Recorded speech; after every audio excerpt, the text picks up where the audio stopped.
Katie and Jacob, thanks for joining us in the future, but also to come back and give us a little bit of update on what you're doing, how things are going. But also, we just want to ask you some questions about how you've grown in discipleship. Thanks so much for having us. We're so pumped to be connecting with you guys. We think about you often, and we're always praying for Trinity and following closely what's going on. And we miss you guys so much. Oh my word. We're like coming up on the 6 month, actually past it. So they kind of say 6 months is a little bit of the hump. Like that's kind of where things start to get normal a little bit. And that's when you start to kind of be like, oh my gosh, we're really here. We're really doing this. It's hump month. Hump month. Yeah. Jacob. Oh gosh. Anyways, so yeah, it is kind of true. Like you start to be like, wait, what did we get ourselves into? This is crazy. But all that to say, we're excited. We're really thankful for the partnership we've had with Trinity, and people have been so encouraging and just super sweet to us and asking us how we are and all that. So that's been awesome. Yeah, I mean, it's been like a whirlwind since being here. Basically, we started out with, when we first arrived, we were in like a intensive training, basically, like just get to know everything about Papua New Guinea, not everything, but like what you really need to know about Papua New Guinea. So we were in a city called Madang, which was down at the ocean, which was beautiful, but so incredibly hot. Oh my word. Crazy hot. We were there for about 3 months. Yeah, about 3. Kind of, coronavirus didn't really take off in Papua New Guinea, but there's been little spurts. So there was a few little spurts that kind of caused some shifts in plans for us. Like we had to leave there early. The whole class, like we had a missionary class come in of new missionaries. Our goal there was to learn language and culture and take basically some classes every week from experienced missionaries on the field. So we did that for, the 3 months. And then basically towards the end, they send us all up to the mountains, which is way cooler. Praise the Lord. And this up here in the mountains, there's a base, actually just down the road from where we are currently, that has all of the support missionaries for the field of PNG. So all the pilots, all the medical staff, the teachers for the school for your kids, who else? Like all the business office who handles any kind of paperwork of going in and out of the country. They're all centralized up here in the mountains. So we had to come up here and do a little mini orientation of just, what goes on up here, all the support missionaries who are keeping us, when we get into the bush, they'll be keeping us in the bush, basically. They'll be doing our supply buying, all the food we need, all that kind of stuff. So that was really cool. That was the month of April and a little bit of May. And then we basically got asked by us and our partners, the LeBlancs, we got asked, well, kind of begged, by another base. So there's a few different bases within Papua New Guinea that support different bush missionaries specifically, like groups of support bush missionaries. And one base was like critically low on staff. They just could not function without some new people. And so they basically asked us, they said, could you guys and your partners consider coming to help us just for a small stint of time? We just really need some help keeping the base running so that we can support missionaries in the bush. And basically our mindset was, like this is a team, like a broader team than just us and our partners and what our goal is. The whole field operates like, kind of like, I don't know, the body of Christ in a way. Like some people are going out to the bush, some people are buying supplies to keep the missionaries in the bush, some people are just doing paperwork in office, but that allows missionaries to not have to come out of the bush, do their own paperwork, and then go back, which is a huge delay in just getting the gospel to people. So we really wanted to be part of the team, like team players. So we are kind of slowing things down a little bit, taking a break, not a break, but taking a break from our initial path of like just getting out into the bush, and we're going to help out here on this base for a while. Still not sure exactly how long. The missionaries that we replaced are on furlough, so it looks like it would probably be close to a year that we'll stay here and just make sure that they can kind of keep this base up and going. And then after that, we'll start looking for a tribe. So, and we're still learning language and culture here too. So we're getting close to being checked out. Jacob's very close. You're getting getting close too. So anyway, yeah, we're still just wearing a lot of hats, doing a lot of different things. So yeah, it's all good. It's all good. It's not daunting at all to have to learn a whole new language in, months. Just do it. Yeah. Yeah. Well, it's cool too. Like your job. Why don't you tell them a little bit about what you do, just briefly, like with the workers and stuff. Yeah, so basically right now my job is just to keep this base running. So anything that breaks down needs to get fixed. Just maintenance on things, generators, water systems. We're on our own water system here and all that. So just keeping all that running.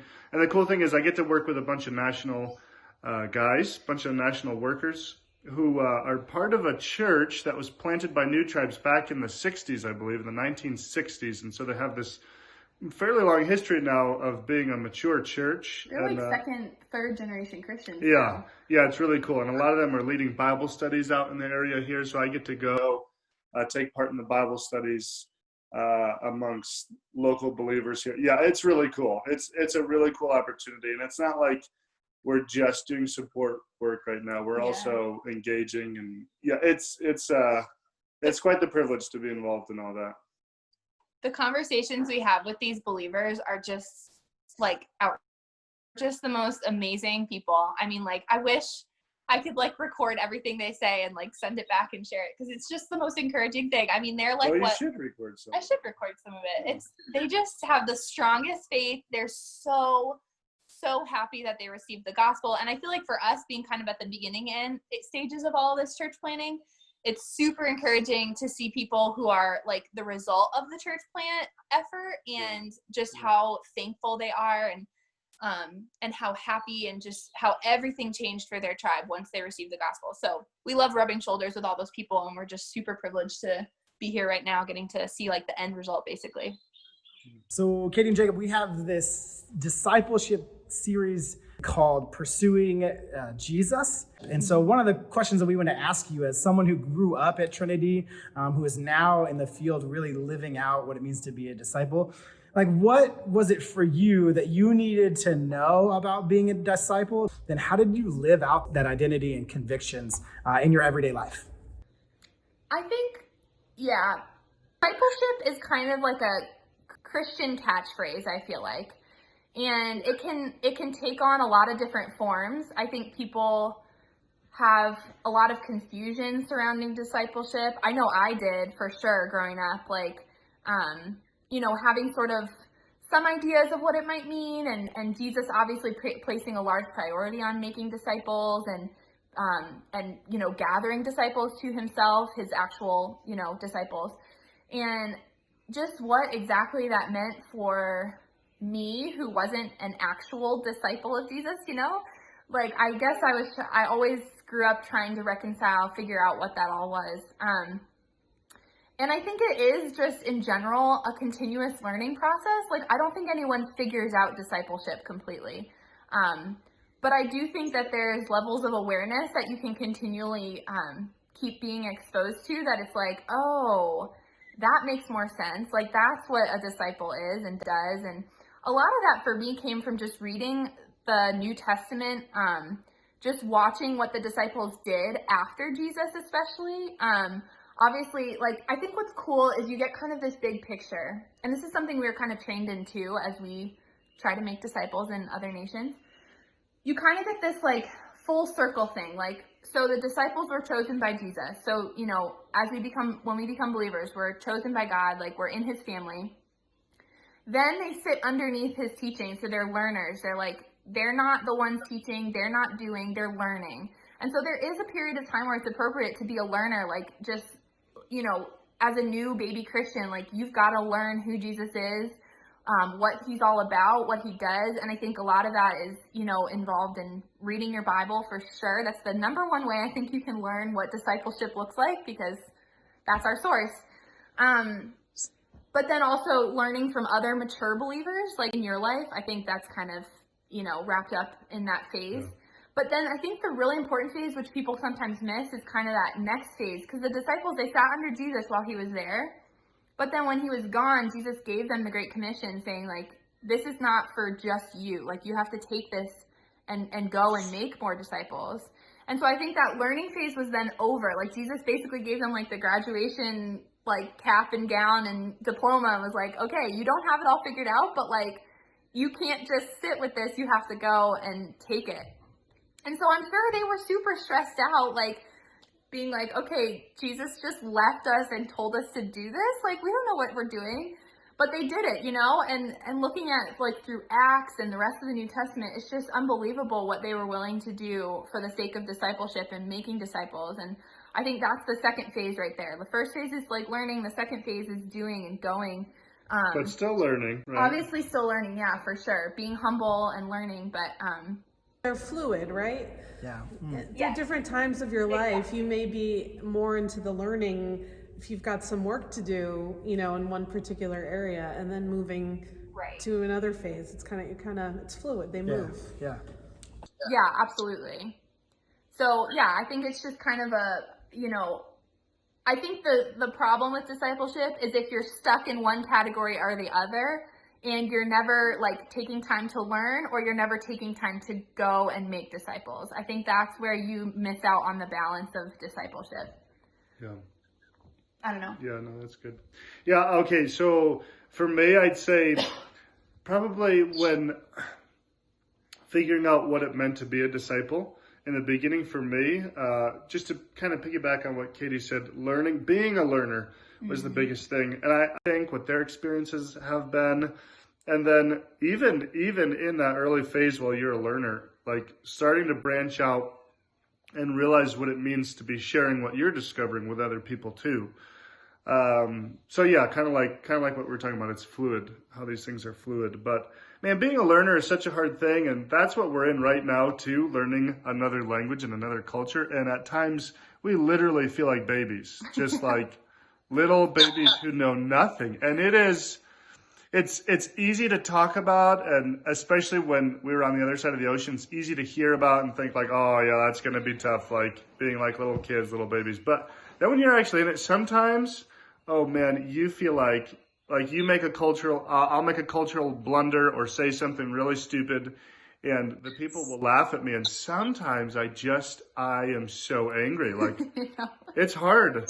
It's hard to be a little kid again. Yeah. And, but that's the attitude we're trying to adopt right now, is just being learners, and soaking in and learning as much as we can, asking as many questions as we can. So, and remembering the disciples themselves made huge mistakes with Jesus, and he always had grace for that. Like, I think that's the thing. People, are afraid of making mistakes, but Jesus has enough grace to cover all that and more. True. All right, so one of the things I've been wondering about is, you guys are all the way on the other side of the world, literally in tomorrow. And, that's not something that your average Joe is going to be moved to do. However, there are things through learning and through doing that God is going to ask us to do. How, as Christians, do we use the power that God has given us to push through that fear and get to the other side of it? It's not like we went from 0 to 100, right? We didn't go from just being like working in Trinity Covenant Church and then going straight to Papua New Guinea. Tons of little incremental steps for us, baby steps, and progressively getting larger and larger steps. But I feel like we knew we wanted to be missionaries. I don't know how many years ago. Must have been 2012 was when God told me I had to be a missionary. Okay, so we're talking to about be a missionary. So we're talking about 8 years ago before we actually hit the field. So I just don't want anyone to think that we just like all of a sudden we're like, oh, we're going to be missionaries, and the next day we packed everything up and went overseas. So yeah, it's been a journey of about 8 years for us. What's up? Sorry, hold on 1 second. We realized we wanted to be missionaries about 8 years ago, and we started taking little baby steps. So even things like going on short-term mission trips, even starting groups in our schools, learning how to disciple people that we know, people whose language we share and culture we share and cultural experiences we share. So starting out like that, starting to take bigger steps too. Like before we came to Papua New Guinea, we decided to go on a short-term mission trip as a family, as a whole family, so that we could see how our whole family did in a cross-cultural experience context. So yeah, just continuing to grow in that. And I feel like the biggest thing we always ask ourselves, because trust us, we've had moments where we've been like, is this really what we're going to do with the rest of our lives? Lots of moments. Yeah, most of them are from Katie. But the question we always ask ourselves is, okay, we know without a doubt that this is what God wants us to do. He wants us to go live in Papua New Guinea and be missionaries. So if we did anything else, do you think 5 years down the road, 10 years down the road, do you think we'd be happy with the decision of staying in America, or just not doing what God wanted us to do? It's like the story of Jonah, right? He thought it was going to be much easier to go somewhere else, but it ended up being a lot worse. So we always just ask ourselves, man, are we really going to be satisfied if we don't listen to God? And are we really going to live a fulfilled life? And the answer always came back no. And it was always a clear no. So we just continued to slowly pursue that. And now we're in Papua New Guinea. Okay. My side of it, though. He's usually the one, like, comforting me as I'm, like, having an absolute freak out. That's true. That's true. I think there's a few, like, momentous things I can remember in my life where, I was super scared, but, like, pushed through, basically. The first one was actually before any of this, before we were even married. Before God, like, really spoke to me and called me into missions. I remember in college, like, sitting in my dorm room and just realizing, like, I really do believe all this stuff that God is saying. Like, I do believe the Bible. I believe this is true.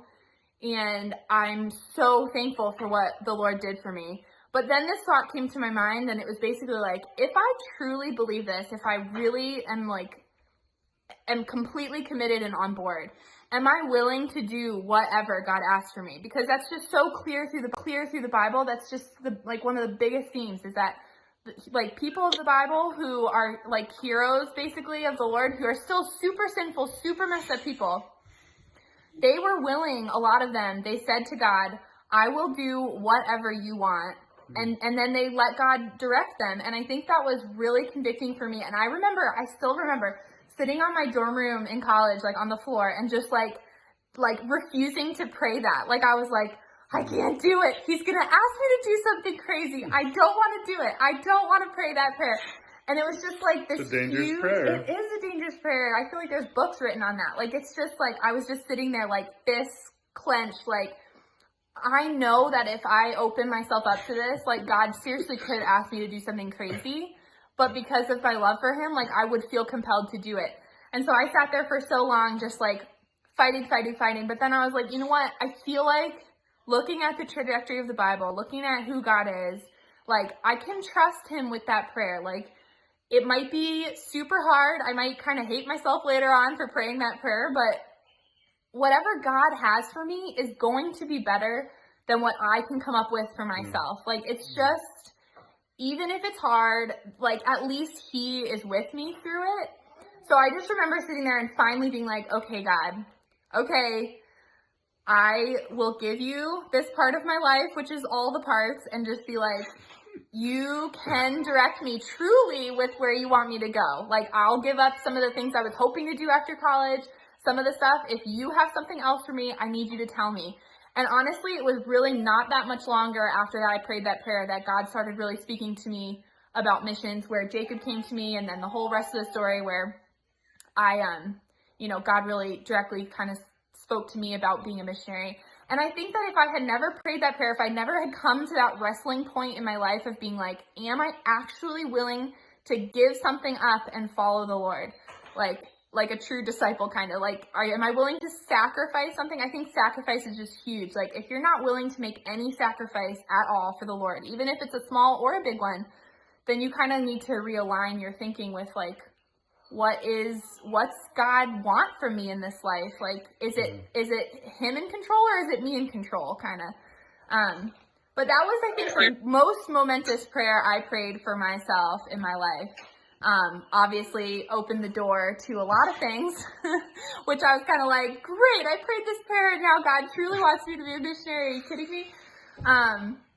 But I must say, I can honestly say this, and this is actually like hard for me to say because I know I'm like smiley and people are like, oh, you're so brave, I could never do that. And I'm like, you have no idea. Like,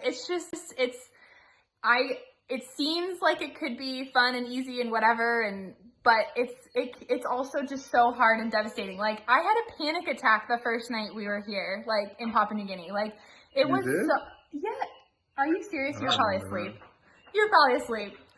I was just laying in bed, like freaking out that it was like that we were here and that this was real and that there was no turning back.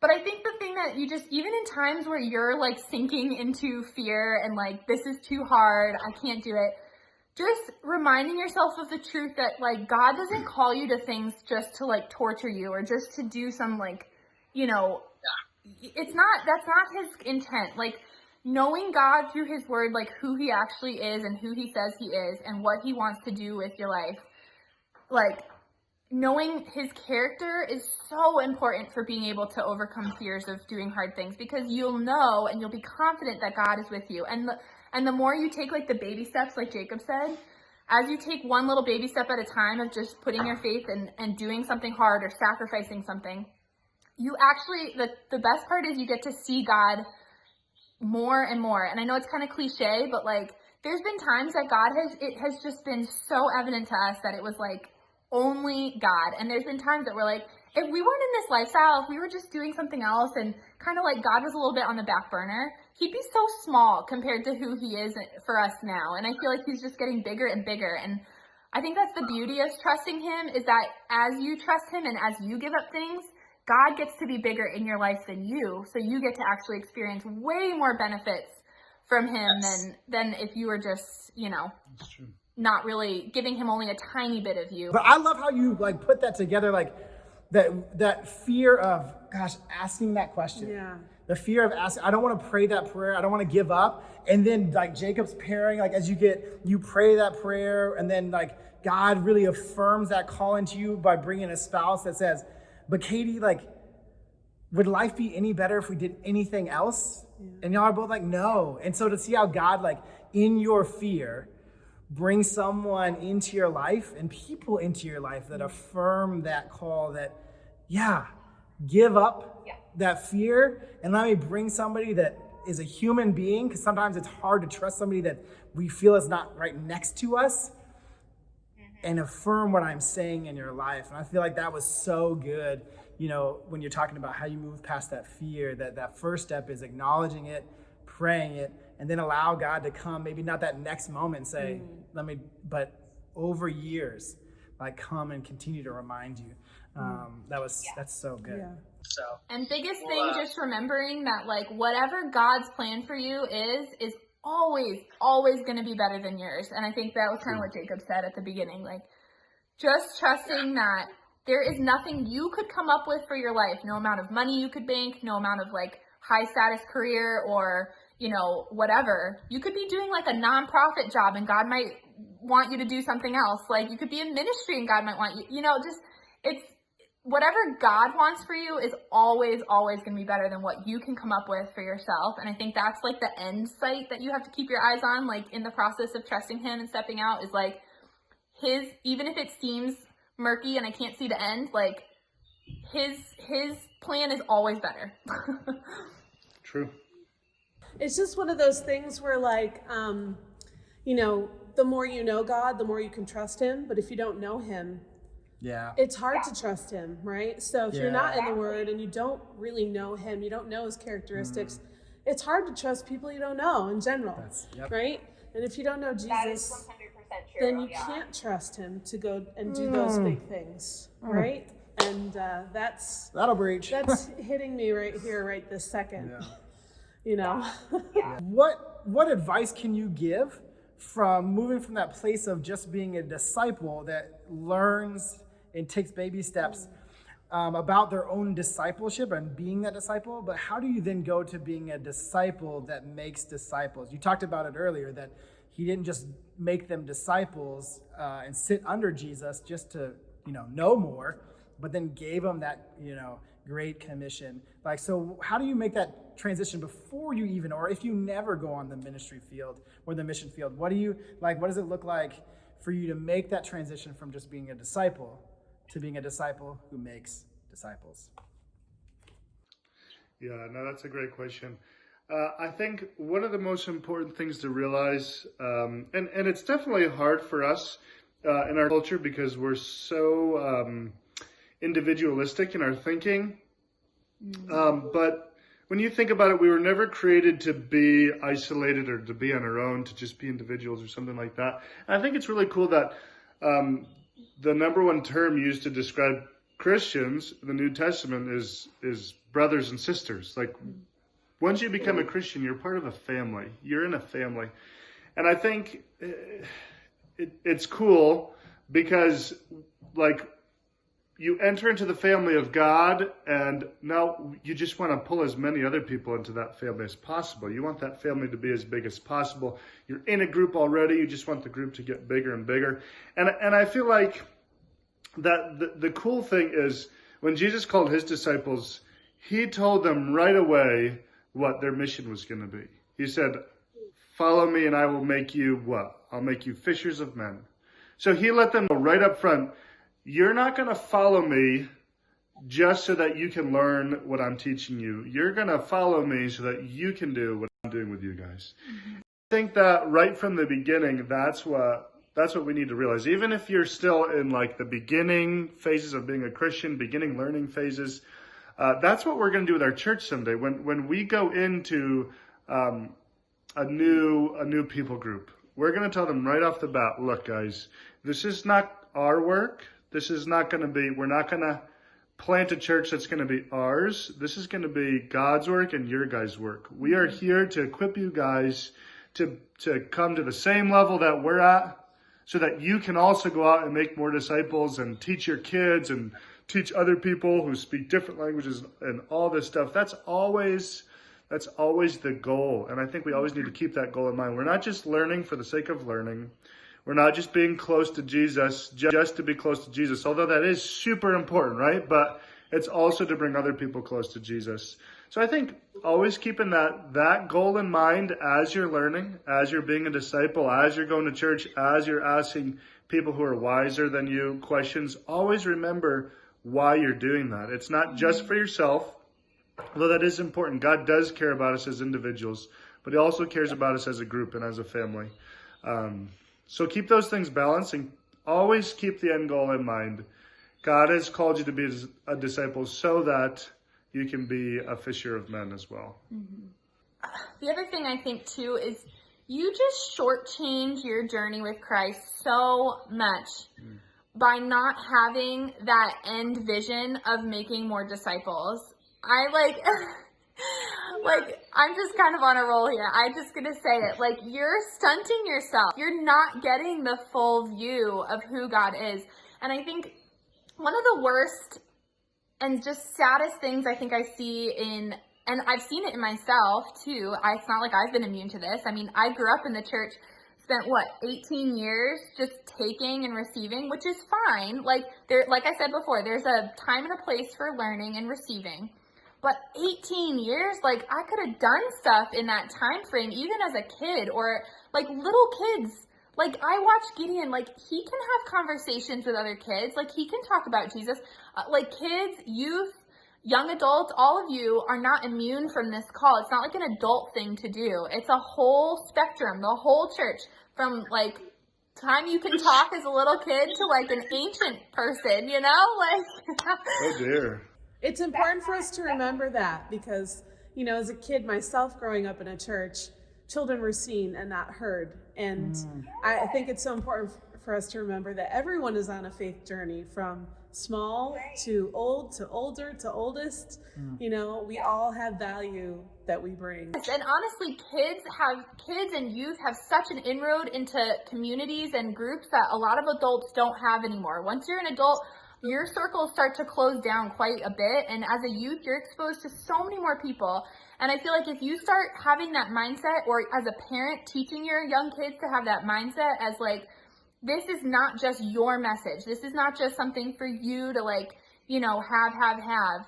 You're responsible for making friends with people who don't have friends, or people who might be interested in hearing this. Like, your job as a Christian, like, I think giving meaningful work to kids, youth, adults, everybody wants to have a meaningful work.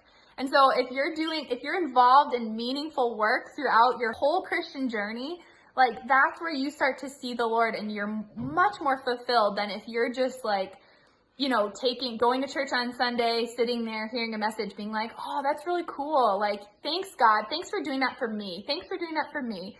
Thanks for doing that for my family, for me, for my community. Like, if you just have this my mindset, you just are missing out on so much of who God is and his broader vision for the world. And, I mean, yeah, I just would love to see, and this was the journey that we had too. It's not like we were just, you know, oh, we get it, we're going to go, like, you know, expand our horizons. I think it's just very important for people to realize that if you really want to see God, if you really want to know him, you've got to start moving beyond just the, like, this applies to me. And when you're reading your Bible, like, this is like an application for me in my time. No, look up the historical context of what was going on, because there's a ton of stuff that I've learned from the Bible that have actually related more to me by looking up, like, what was the context of Jesus saying this, and what was the context of this in the Old Testament? Because humans are humans across the span of history. There's not anything new. So I think that you just, open your eyes a little bit to see who God is and his broad spectrum for the whole world and all the communities and all the people. It's going to change your life if you, like, start viewing it like that instead of viewing it as just something you can receive to change your life. So how do we pray for you? You specifically, your family, and the mission while you're there in Papua New Guinea? Well, okay, so for us, for me and Jacob, I think just our marriage, I mean, it's not like, you know, we're immune to things that other marriages aren't, and, you know, just stresses, like, there's been a lot more, I think, unknown in our life since being here, so it's a lot easier for us to start to feel at odds with each other because, you know, we're just dealing with uncharted territory. So, and it's just harder to get out of the house. I mean, it's not like you can just hop in the car and drive around town until you find something you want to do. And it's not easy to find a babysitter and all that stuff. So, Actually, I think we're about to go on our first date in 6 months in this week. Yeah, because it's our anniversary. Well, it already was our anniversary, but we're going to celebrate it later. But yeah, just, you know, for our marriage, that, like, Satan wouldn't have a stronghold in any area, and that we would be good communicators with each other and love each other first, and and just for continued learning, for language, culture, making relationships here. That's the goal, is to be making disciples here. So we have to have relationships. We have to be able to speak well and understand their culture and all that. Yeah, and then obviously the kids, you know, that's like always my big prayer is just watching them. You know, Ada's along for the ride. Like, she's just a wild child who's up for anything.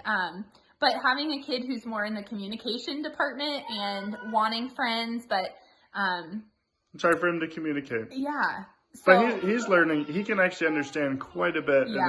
And he can actually say quite a bit too, but it's just awkward. It's just awkward for him as a little kid with other little kids. So he's getting better and better at it. But yeah, just continue to pray for him as he makes relationships, learns the language, and all that. Both of them, just adjustment and thriving. We want them to thrive.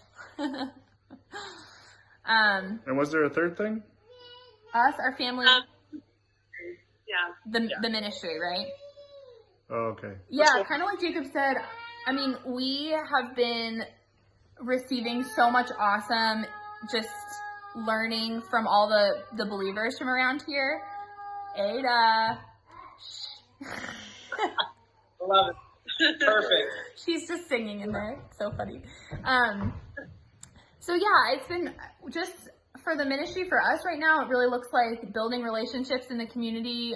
We try to go out as a family most afternoons, just join what they're doing. Usually they're in their gardens picking food for dinner, or their kids are cooking food. Or cooking food. The kids are playing soccer a lot of times, just like in a dirt court or whatever. So we try to get out most afternoons as a family to try and just join in what the community's doing, and just pray for relationships there, that, you know, people will continue to be very open and draw us in, and that especially too, that relationships could start to deepen. I think you start to get out and people are like, oh, fun, like the missionaries are here. But like, we'd love to get to start to go deeper with the next levels of friendship and stuff like that. So, yeah. Yeah. Get in 1 second, buddy. But yeah, thank you so much for just giving us a glimpse into what, you know, this 6 months plus has been like for you, and just also your journey growing up here, and what it looks like for you to start as a young kid who finds Jesus, and then what it looks like to follow him where he calls you. So we're just so thankful for this time that you've given us, even though I know that it's early in the morning when we're doing this, and it's, you know, perfect time for us in the afternoon. But Oh, it's fun. Thank you so much for having us. Yeah, thanks. We appreciate it. Thanks for checking in on us. Miss you guys so much. Oh my word. fine, we'll never do it again. Fine, I only miss you guys this much. I don't miss working with you at all. I'm just kidding. Right back at you, Austin. They clearly miss each other. Why do you think I'm halfway around the world? You drove him away. Oh, guys, thank you so much. Yeah, it's been great. And let us know what we can be praying for you guys for too. Yes.